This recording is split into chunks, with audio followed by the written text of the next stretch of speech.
నేను చప్పట్లు కొట్టడానికి ఈ మాట చెప్పడం లేదండి. సినీ పరిశ్రమ మొత్తం మీద మీరు ఒక్కసారి లెక్క పెడితే బాగా సమయపాలన నియమపాలన పాటించే వాళ్ళు ఇద్దరండి. నేను వస్తానంటే ఖచ్చితంగా వస్తాను. దాంట్లో మొదటి వ్యక్తి సుమన్ గారు ఒకరు, ఆ తర్వాత వ్యక్తి మురళీమోహన్ గారు మొదటి తీసుకొస్తున్నాను. వీళ్ళిద్దరు ఎప్పుడైనా సరే నేను వస్తామంటే వచ్చి తీరుతారు, నేను రాలేని పరిస్థితి తర్వాత చూద్దామంటే ఇక రానని అర్థం. అంత ఖచ్చితంగా నిక్కచ్చిగా నిర్మోహమాటంగా నిజాయితీగా చెప్పే మనుషులు మనకి ఇప్పుడు ఈ కాలంలో ఇప్పుడు ఈ సాంస్కృతిక సంస్థలకు దొరకడం అనేది మన అదృష్టం కింద భావించాలి. ఇప్పటికీ సరే రాముని చూసినా, ఇప్పుడు చెప్పారు వెంకటేశ్వర స్వామిని చూసినా శిరస్సు వచ్చి నమస్కరించే వ్యక్తి మా సుమన్ గారు. ఇప్పుడు నేను చెప్తున్నాను. ఒకసారి అడిగాము ఆయన, ఒక విలేకరు అడిగాడు, ఏం సార్ మీ అందానికి కారణం ఏంటి అని. ఇంత అందం ఉంటున్నారు కదా, ఇన్ని ఏళ్ల నుంచి మీ అందానికి కారణం ఏమిటి అని ఈయన చెప్పిన సమాధానం డెడికేషన్, డిసిప్లిన్, డివోషన్, ఈ మూడు ఉన్నాయి కాబట్టి నేను వచ్చాను. ఇంతకంటే గొప్పది ఉందని చెప్పి ఎట్లా మెయింటైన్ చేస్తున్నాం సార్? ఫుడ్ సంగతి, ఫుడ్ నియమాలు కాదండి మనం పాటించాల్సిందంటే proper food, proper exercise, proper rest.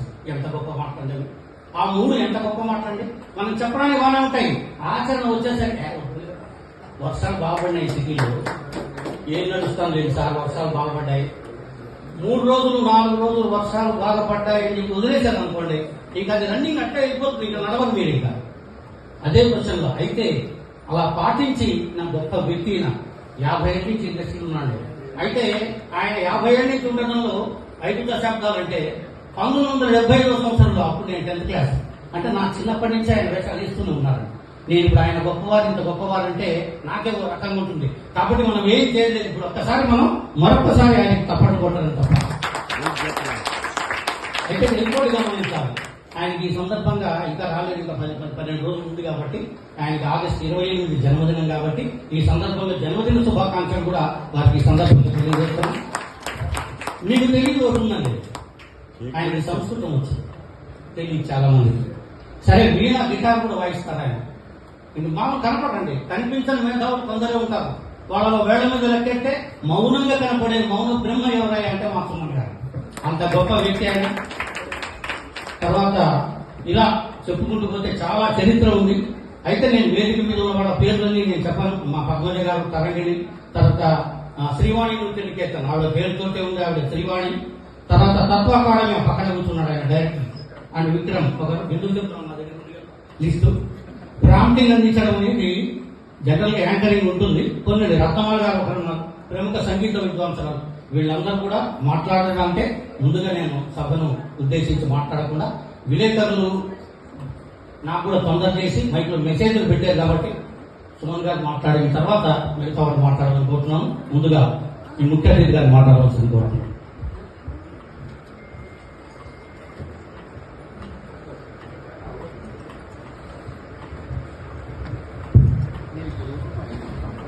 సభకి నమస్కారం, గుడ్ ఈవినింగ్ టు ఆల్. ఈరోజు నేను ఇక్కడికి వచ్చానంటే నేనుగా సంజయ్ గారండి. ఆల్మోస్ట్ ఆల్ 3 months నుంచి ఈ డేట్ కోసం ఫోన్ మీద ఫోన్లు, మా మేనేజర్ ఫోన్ మీద ఫోన్లు. అంటే సుమన్ ఏంటి ఇంత బిజీగా మీరు అనుకోవచ్చు. ఏంటంటే ట్రెండ్ మారింది కదా, ఇప్పుడు మా ఇది వేరే, ఈ ట్రెండ్ వేరే. సో ఆర్టిస్ట్గా మేము ఏంటంటే సర్వైవ్ అవ్వాలి జనాల్లో. అంటే సర్వైవ్ అంటే ఎకనామికల్ కాదు, బట్ మర్చిపోకూడదు జనాలు. సో మేము ఒక డిసిషన్ తీసుకొని ఒక 2 years 3 years నుంచి మనుషులు ఎప్పుడో మనకు కనబడుతుంటారు కాబట్టి ఇట్లా పెద్ద సినిమాలు చేస్తే అండి 2 సంవత్సరాలు 3 సంవత్సరాలు అవుతుంది. 2-3 సంవత్సరాల తర్వాత కూడా ఆ సినిమా ఎడిట్ చేసిన తర్వాత మన వేషం ఎంత ఉంటుందో తెలియదు. మనమే బయట ఈ డైరెక్టర్ దగ్గర వర్క్ చేస్తామండి, ఈ బ్యానర్ వర్క్ చేస్తామండి, హీరోతో వర్క్ చేస్తామండి, అది ఇది అంటాం.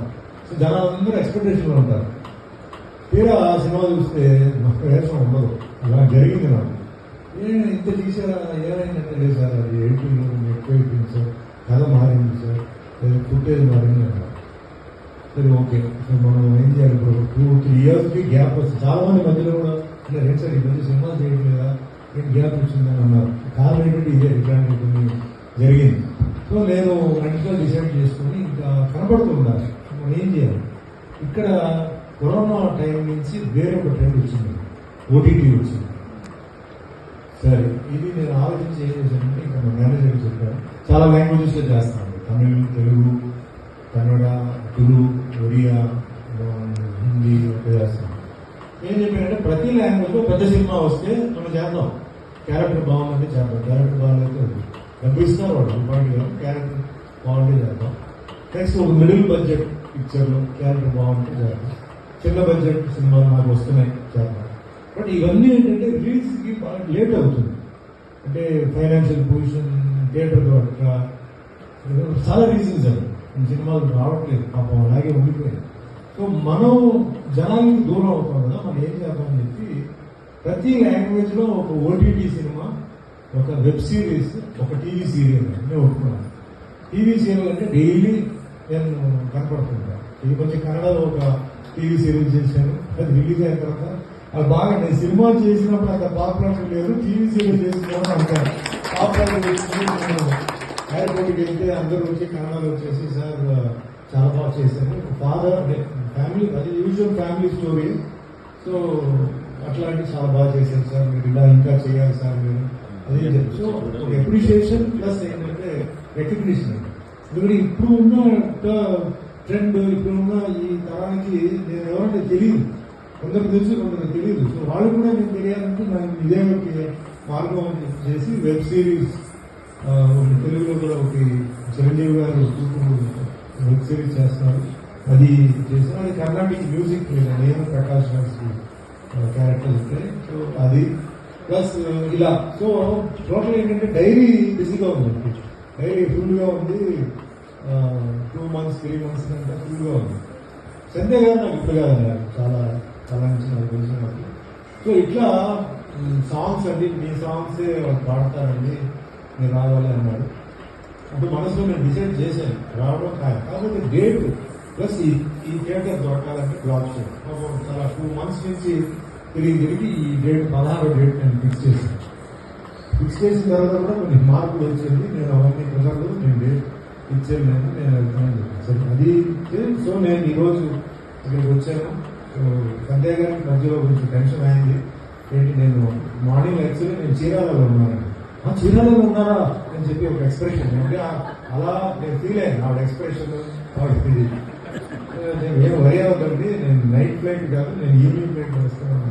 ఎన్ని గంటలకి ఫ్లైట్ వచ్చేస్తుందండి, 6 గంటలు మ్యాక్సిమం 7:30 వస్తాను. ట్రాఫిక్ ఉండొచ్చు మెయిన్ టెన్షన్ కూడా అమ్మయ్య. మళ్ళీ విజయవాడ ఎయిర్పోర్ట్లో మళ్ళీ ఫోన్ చేశాను, మళ్ళీ హైదరాబాద్ ఎయిర్పోర్ట్లో కూడా మెసేజ్ పెట్టాను, ఆవిడ చూడలేదు. మళ్ళీ కార్లో బయలుదేరని కూడా మెసేజ్ పెట్టాను, ఎందుకంటే పాప I understand how difficult it is to పర్ఫెక్షన్తో సరే. చాలా థ్యాంక్స్ అండి. So now coming to the singers point of view, singing అనేది ఇట్స్ గాడ్స్ గిఫ్ట్. ఇందాక మీరు వెంకటేశ్వర స్వామి గురించి, నా గురించి మీరు ఎంత పొగిడారు, అది నాకు గిఫ్ట్, గాడ్ నాకు గిఫ్ట్ ఇచ్చారు. సో అది అంటే నేను ప్లాన్ చేయలేదు, నాకు ఇది వెంకటేశ్వర స్వామి వేషం కావాలని నేను అడగలేదు, అడిగినా నాకు అది రాదు, అది రావాలని ఉంది, అది వచ్చింది, కరెక్ట్ టైంకి వచ్చింది. రాజేంద్ర గారు డైరెక్టర్, టాప్ డైరెక్టర్, నాగార్జున గారు, కీరమణి గారు మ్యూజిక్, సో కుదిరింది. కానీ ఆ సినిమాలో ఒక నేను ఫీల్ అయింది ఏంటంటే ఒక పవర్, ఒక శక్తి ఉందని నేను ఫీల్ అవుతున్నాను ఈరోజు. ఎందుకంటే ఇప్పుడు 30 సంవత్సరాలు